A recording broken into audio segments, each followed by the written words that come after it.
Good morning. Very good morning to all of you. कैसे हैं आप सभी लोग? उम्मीद करता हूँ कल से लेकर आज तक बहुत अच्छे होंगे। स्वतंत्रता दिवस अच्छे से मनाया होगा, लड्डू खाया होगा।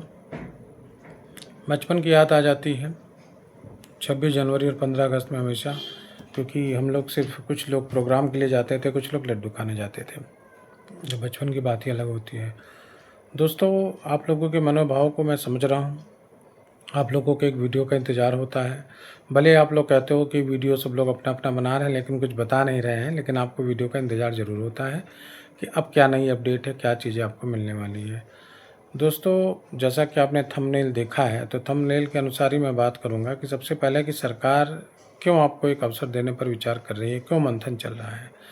देखिए, हमारी जब मीटिंग हुई थी प्रमुख सचिव माध्यमिक से अपर प्रमुख सचिव माध्यमिक जी से, तो उन्होंने एक बात रखी थी कि आप एक स्पष्ट हमें एक ड्राफ्ट दीजिए कि आप क्या चाहते हैं। तो हमने उनको एक स्पष्ट ड्राफ्ट ही दिया था कि हम एक अवसर चाहते हैं। अब वो अवसर आप चाहे पुरानी नियमावली से दे दीजिए या कोई संशोधन करके इसी नियमावली में जो नई नियमावली है हमको एक अवसर दे दे।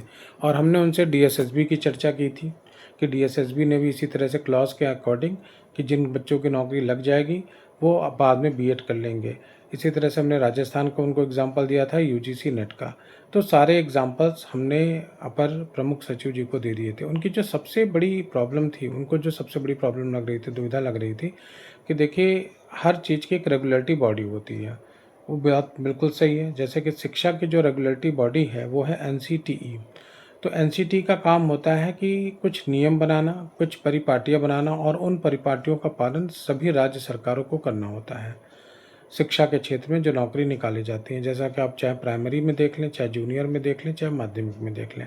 तो हमने उनसे ये बताया था, उन्होंने अपनी एक दुविधा बताई थी कि देखिए, हमने ये जो बीएड लागू किया है या जो नियमावली में परिवर्तन हुआ है, ये परिवर्तन नई शिक्षा नीति के तहत और एनसीटी की गाइडलाइन के तहत हुआ। तो हमने उनको ये तर्क दिया था कि 2014 से लेकर 2022 तक की परीक्षाएं जो आपने नोटिफिकेशन के अनुसार 2026 में कराई हैं, तो वो भी एनसीटी के नॉर्म्स का तो उल्लंघन करती हैं। तो फिर भी आपने परीक्षा करा ली, तो एक परीक्षा आप और करा लीजिए। तो उन्होंने कहा इस तरह से तो हम कह सकते हैं कि आपको हमने मौका दे दिया, सारे मौके आपने ले लिए, तो अब हम नई शिक्षा नीति के तहत कराएंगे। तो फिर हमारी रिक्वेस्ट पे सारी चीज़ें करने पर उन्होंने कहा कि आप हमें दो काम करके दीजिए। एक तो आप ये दिखाइए कि एनसीटी को कोई दिक्कत ना हो, एनसीटी को कोई प्रॉब्लम ना हो। अगर हम आपको भर्ती दें तो आप एनसीटी अपना डेलीगेशन भेजें, एक डेलीगेशन आपका एनसीटी जाए, और आप एक लीगल ओपिनियन ले लीजिए कि क्या राज्य या हम ऐसा कर सकते हैं। तो दो काम उन्होंने हमें दिए थे। तो हमने उसमें एनसीटी को पत्र लिखा, एनसीटी से पूछा कि क्या राज्य ऐसा कर सकते, लेकिन आप ही के बीच के एक साथी ने मुझे एक डॉक्यूमेंट्स प्रोवाइड करा दिया, जिस डॉक्यूमेंट्स में सारी बातें लिखी हुई थी कि एनसीटी कहती है कि क्लास 1 से लेके 8 तक के बच्चों के लिए तो बीएड अनिवार्य रहेगा। बिल्कुल उसमें राज्य कोई भी हस्तक्षेप नहीं कर सकती। लेकिन अगर इसके बाद की बात करें, 9th 10th 11th 12th की बात करें, तो उसमें छूट दे सकती है। तो इसको ले जाके हमने फिर सर से डिस्कशन किया। उसके बाद अभी हाल ही में एक लीगल ओपिनियन मांगा गया। लीगल ओपिनियन ये है कि कुछ बच्चे नई नियमावली को लागू कराने के लिए जा रहे हैं, कुछ बच्चे पुरानी नियमावली को लागू कराने के लिए जा रहे हैं। तो उनका कहना था कि देखिए, आप सबकी जो समस्याएं हैं आपने शासन स्तर पर भेज दिया, हम लोग सब उस पर विचार कर रहे हैं, लेकिन हम ये कहते हैं कि आप सब लोग एक हो जाइए, एक मत से बोलिए कि आपको चाहिए क्या चाहिए। तो देखिए, उनका कहना है कि पुरानी नियमावली तो हम किसी भी हालत में लागू नहीं कर सकते।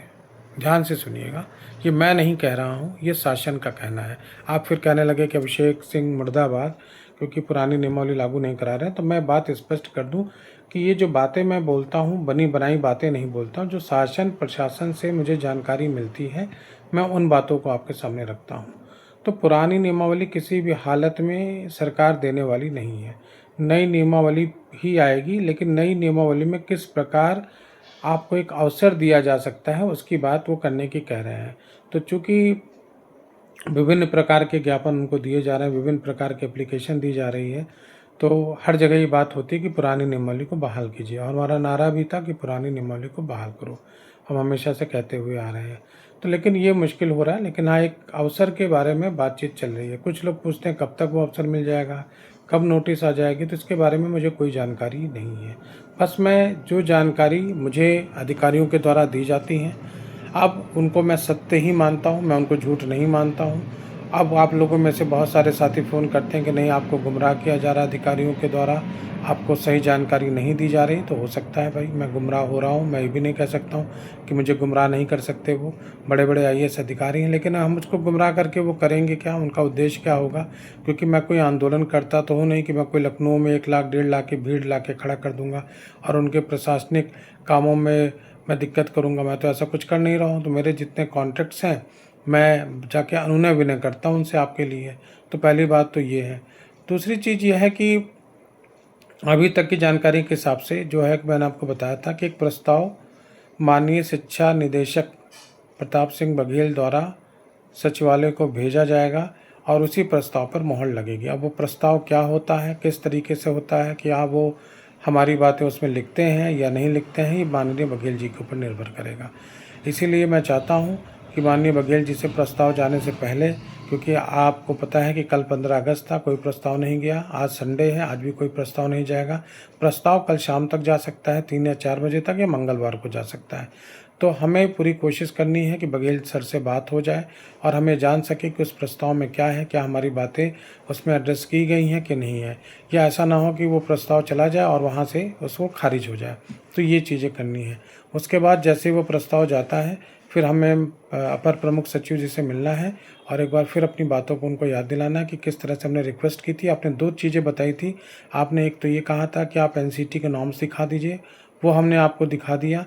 दूसरी बात आपने कहा था लीगल ओपिनियन की, तो एक वरिष्ठ जज हैं हाई कोर्ट के, मैंने कल उनसे लीगल ओपिनियन ले लिया और लिखित लीगल ओपिनियन ले लिया है। वो लीगल ओपिनियन मैं जाकर उनको दिखा दूंगा कि सर अगर आप बच्चों के लिए कुछ ऐसा संशोधन करते हैं इस नियमावली में तो कहीं भी कोई दिक्कत नहीं होगी, क्योंकि वो हाई कोर्ट के जज रहे हैं, रिटायर हो चुके हैं और वकील भी रहे हैं काफ़ी सालों से हाई कोर्ट में, उसके बाद वो जज बने हैं। तो उनकी बातों को उनकी बातों को सीरियसली लिया जाएगा, क्योंकि उनको जितना लीगल अनुभव है, जितना कानूनी दांव पेच के बारे में पता है, वो सारी होती है। कुछ लोग कहते हैं कि हम न्यायालय चले जाएंगे, तो मैं आपको बता दूं कि न्यायालय आप जा सकते हैं, आपका लीगल राइट है इस मामले में, लेकिन पहले सरकार के सारे पक्षों से बात कर लीजिए। जब तक सरकार के सारे पक्षों से आप बात नहीं कर लेंगे, तब तक आप हाई कोर्ट जाने के बारे में विचार न करें। देखिए मैं क्यों कहता हूँ, क्योंकि मैं हाई कोर्ट में हूँ, मैं हाई कोर्ट की कार्यप्रणाली जानता हूँ और ये इतना आसान नहीं है कि आपको हाई कोर्ट दे देगा, क्योंकि सरकार को अधिकार होता है, यानी जो नियोक्ता होता है उसको अधिकार होता है नियमावली में परिवर्तन करने का। हाँ ठीक है, आप अपने विचारों से कह सकते हैं कि नियमावली में अचानक परिवर्तन हुआ है, इतने लोगों के साथ अन्याय हुआ, सारी बात, लेकिन कोर्ट हमेशा मेरिट को देखता है। कोर्ट हमेशा एनसीटी के नॉर्म्स को देखेगा। चलिए हम एनसीटी के नॉर्म्स भी कोर्ट को दिखा देंगे, लेकिन फिर भी मैं ये कहूँगा कि उच्च न्यायालय जाने से अच्छा है कि अभी हम सरकार से ही अपनी बात को करते रहें, क्योंकि अभी तक सरकार ने मना नहीं किया है पूरी तरीके से। और कुछ लोग कहते हैं हम कब तक इंतज़ार करें, तो इसका जवाब मेरे पास भी नहीं है। या तो नोटिफिकेशन आने तक इंतज़ार कीजिए, या जो चीज़ें हम लोगों के द्वारा की जा रही हैं, बहुत सारे लोगों के द्वारा अपने अपने स्तर पे की जा रही हैं, उनको करने दें और वो सारे लोग अपना अपना काम करते रहें। उम्मीद करता हूँ कि बहुत जल्दी इस चीज़ पे पटाक्षेप हो जाएगा और कुछ ना कुछ एक सार्थक परिणाम हम लोगों के हित में निकलेगा। दूसरी चीज़, मैंने एक लेख लिखा था जिसमें मुझे कई लोगों ने कहा कि आपका ये लेख किस लोगों के संदर्भ में, तो मेरा लेख उन लोगों के संदर्भ में है जो लोग जाते हैं निदेशालय और कहते हैं कि सर पुरानी नियमावली बहाल नहीं होना चाहिए, नई नियमावली से विज्ञापन आना चाहिए। या कुछ लोग जाते हैं कहते हैं सर पुरानी नियमावली ही बहाल होनी चाहिए, बस नई नियमावली नहीं आनी चाहिए। तो देखिए इससे क्या हो रहा है, हमारे काम बिगड़ रहे हैं। हमारे काम क्यों बिगड़ रहे हैं?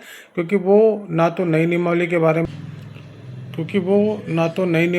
बारे में सोच रहे हैं, ना पुरानी के बारे में सोच रहे हैं। जब नई नियमावली आ चुकी तो सरकार नई नियमावली की तरफ ही बढ़ रही है, लेकिन वो चाहते हैं कि हमें एक अवसर मिल जाए। तो एक अवसर की बात कीजिए। मैं हर डेलीगेट से, जितने भी लोग जा रहे हैं किसी शासन या प्रशासन के व्यक्ति से मिल रहे हैं, आप उनसे सिर्फ एक ही बात कीजिए कि सर एक अंतिम अवसर हम लोगों को दे दिया जाए। हम नहीं चाहते कि आपकी नियमावली जो आई है, क्योंकि देखिए एक ईगो भी होता है सरकार का कि सरकार ने कोई नियमावली बनाई है और अगर सरकार उस नियमावली को खारिज करती है तो अधिकारियों पे भी प्रश्न चिन्ह लगते हैं कि उन्होंने एक कैसी नियमावली बनाई जो हमको खारिज करनी पड़ रही है। दूसरी चीज़ मैं आपको बताऊंगा कि आपका जो मुद्दा है बहुत बड़े बड़े लोगों तक पहुंच चुका है, मुख्यमंत्री स्तर पर पहुंच चुका है। आपके जो अपर सचिव मुख्यमंत्री जी हैं उनके पास भी आपका मुद्दा पहुंच गया, लेकिन वही है कि मुद्दा जिस तरीके से पहुंचना चाहिए वो उस तरीके से नहीं पहुंच पाया है। तो मेरी पूरी कोशिश है कि दोबारा से इन अधिकारियों से मिलकर हम एक अंतिम अवसर की ही बात करेंगे कि एक अंतिम अवसर दे दिया जाए। नई नियमावली में देखिए होता क्या है कि अगर पुरानी नियमावली को लागू कर देंगे तो जो नए लोग एलिजिबल हुए हैं वो कोर्ट चले जाएंगे, भर्ती फिर फंस जाएगी। क्योंकि भर्ती को सरकार को फंसाना नहीं है, नई नियमावली हो या पुरानी नियमावली है, तो मुझे लगता है कि बात बनती नज़र आ रही है। देखते हैं क्या, तो देखते हैं किस मुद्दे पे बात होती है, क्या मुद्दा सामने आता है। तो इसलिए आप लोगों को घबराने की ज़रूरत नहीं है, धैर्य रखने की ज़रूरत नहीं है। और वीडियो बनाने के बाद आप कॉल ना किया करिए, वीडियो को पूरा सुना करिए। हर व्यक्ति चाहता है कि मैं उसको पर्सनली बताऊं, यानी जो बातें मैं वीडियो जिस पर्पज़ से मैं बनाता हूं उसी सारे पर्पज़ को मैं पुनः उसको बताऊं। तो देखिए ये मुझसे नहीं हो पाएगा, मेरे पास बहुत सारे काम हैं। मैं इस मुद्दे पे सिर्फ जुड़ा हूँ कि आप लोगों की मैं मदद कर सकूँ, आप लोगों की सहायता कर सकूँ। ना मेरी कोई राजनीतिक पार्टी है, ना मेरा ऐसा कुछ बनाने का उद्देश्य है। तो कृपया करके मुझे एक पर्सनल स्पेस दें, मुझे दिन भर कॉल ना करें। कोई बहुत ज़रूरी बात है, किसी और मुद्दे से संबंधित है तो आप कर लीजिए, क्योंकि मेरे अपने भी काम हैं, वो सारे काम करने होते हैं। मैं इसीलिए वीडियो बना देता हूँ कि चीज़ें आपके लिए जो हो रही हैं, जो चीज़ें सार्थक कदम उठाए जा रहे हैं, वो मैं उसकी जानकारी मैं आपको सही सही दे दूं। नहीं आप दिन भर यूट्यूब सर्च करते रहेंगे, पुरानी नियमावली नई नियमावली कब आ रही क्या नहीं आ रही। और मैं आपको कहना चाहूँगा कि आप जो करना चाहते हैं, जिसके साथ करना चाहते हैं, जिस ग्रुप के साथ जुड़ना चाहते हैं, आप स्वतंत्र हैं। आप मेरे कहे अनुसार बिल्कुल ना चलें, आपको जो करना है वो करिए। नहीं तो आप ये कहेंगे कि मैंने रोका, उन्होंने रोका, तो कोई किसी को रोक नहीं रहा है। सब स्वतंत्र देश में पैदा हुए हो। कल ही 15 अगस्त आपने लोगों ने मनाया है, तो आप लोग उस दिशा में आगे बढ़िए। मेरे तरफ से आप लोग पूरी तरह से स्वतंत्र हैं। मैं कहीं ये नहीं कह रहा हूँ कि ये ना कीजिए वो ना कीजिए। हाँ, कुछ अनुशासन जरूरी होता है, उस अनुशासन की मैं बात करता हूँ कि जहाँ से आपका काम होना है वहाँ से काम किया जा रहा है, तो उन लोगों की आलोचना करने से, उन लोगों को मुर्दाबाद कहने से कुछ नहीं होगा। बस मैं यही आग्रह करता हूँ, बाकी मेरा कोई आग्रह नहीं है। आप जिस तरीके से काम कर रहे हैं उस तरीके से काम करिए। बहुत ज़्यादा ग्रुपबाजी मत करिए, बहुत ज़्यादा एक दूसरे पर आरोप प्रत्यारोप न लगाइए। जो व्यक्ति काम कर रहा है सभी अच्छे हैं, सभी लोग अपने अपने तरीक़ों से, अपनी अपनी बुद्धि से, अपने अपने विचारों से काम कर रहे हैं, और उनको करना भी चाहिए, क्योंकि हर व्यक्ति एक स्वतंत्र नागरिक है और स्वतंत्रता यही देती है कि हम अपने अपने तरीक़ों से करें। मैं चाहता हूँ कि कोई भी व्यक्ति आगे बढ़कर आप लोगों को एक अवसर दिला दे। वो अवसर चाहे वो मेरे माध्यम से मिल जाए या किसी और के माध्यम से मिल जाए, मैं उनको शुभकामनाएं देता हूँ। या आप में से कोई और व्यक्ति आना चाहता है, उसके कुछ सुझाव हैं, तो वो भी अपने सुझाव दे सकता है कि किस प्रकार हमें आगे बढ़ना चाहिए। मेरी जो चीज़ें हैं वो मैंने आपको बता दी। अब बहुत जल्द ही हम एक मंत्री जी से मिलने वाले हैं, बहुत ही सीनियर मंत्री हैं। सोमवार या मंगलवार को उनसे भी मुलाकात हो जाएगी। उनसे हम योगी तक अपनी बात को पहुंचा पाएंगे, माननीय मुख्यमंत्री जी तक। क्योंकि मुझे बस एक बार लगता है कि ठीक है, जो भी व्यक्ति कहते हैं माननीय मुख्यमंत्री जी से मिला है, माननीय मुख्यमंत्री जी का पक्ष जो है नेगेटिव है, लेकिन बिल्कुल ये गलत बात है। ऐसा कोई भी मुझे न्यूज़ नहीं मिली है। माननीय मुख्यमंत्री जी का पक्ष नेगेटिव होता तो उनके ऑफिस से खुद लेटर न पहुंचाया जाता माध्यमिक शिक्षा विभाग को।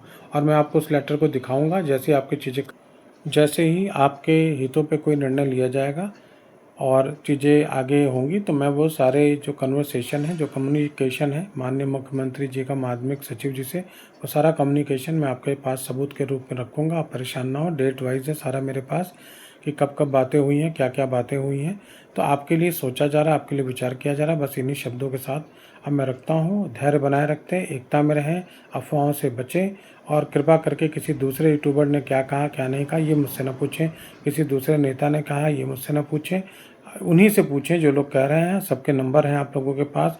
अगर कोई कह रहा है पुरानी नियमावली से आ रही, तो उससे जाके पूछिए कब आ रही है, क्यों आ रही है। अगर कोई कह रहा नई नियमावली से आ रही, तो उससे जाके पूछिए कब क्यों आ रही। अगर कोई कह रहा किसी नियमावली से नहीं आ रही, विज्ञापन नहीं आ रहा है, तो उससे पूछिए। अगर कोई कह रहा परीक्षा कब होगी, तो उससे पूछिए। और कृपा करके फालतू के कमेंट्स मत कीजिएगा, अच्छे कमेंट्स कीजिएगा, जिससे आपके घर के, आपके परिवार के संस्कार पता चले। धन्यवाद, जय हिंद। और बस इतना ही कहना चाहूँगा कि मेरे द्वारा पूरी ईमानदारी से, निष्ठा से जितना कार्य मैं आपके लिए कर सकता हूँ कर रहा हूँ। और वीडियो अच्छे से देख लीजिएगा, हो सके तो चैनल को सब्सक्राइब कर दीजिएगा, शेयर कर दीजिएगा मेरे लिए अगर आप ये कर सकते हैं। नहीं भी करेंगे तो भी मैं आपके लिए काम करता रहूँगा, लेकिन अगर आप कर सकते हैं तो मुझे बहुत अच्छा लगेगा, मेरा मनोबल बढ़ेगा और मैं और काम करने के लिए आपके लिए प्रेरित हो जाऊँगा कि हाँ, जो लोग मेरे लिए इतना कर रहे हैं, मुझे भी सब्सक्राइब कर रहे हैं, मुझे लोग सुन रहे हैं, मुझे लोग लाइक कर रहे हैं, तो आदमी फिर उससे मोटिवेट होता है। हर व्यक्ति को मोटिवेशन चाहिए लाइफ में कुछ ना कुछ आगे बढ़ने के लिए। तो मेरे ख्याल से सारी बातें हो गई हैं। तो मैंने आपको बता दिया कि सारा कम्युनिकेशन आपके लिए किया जा रहा है और चीज़ें आगे बढ़ रही हैं। आपको बहुत जल्दी सारे दस्तावेज प्रमाण के सहित मैं आपको दिखा दूंगा। धन्यवाद, नमस्कार।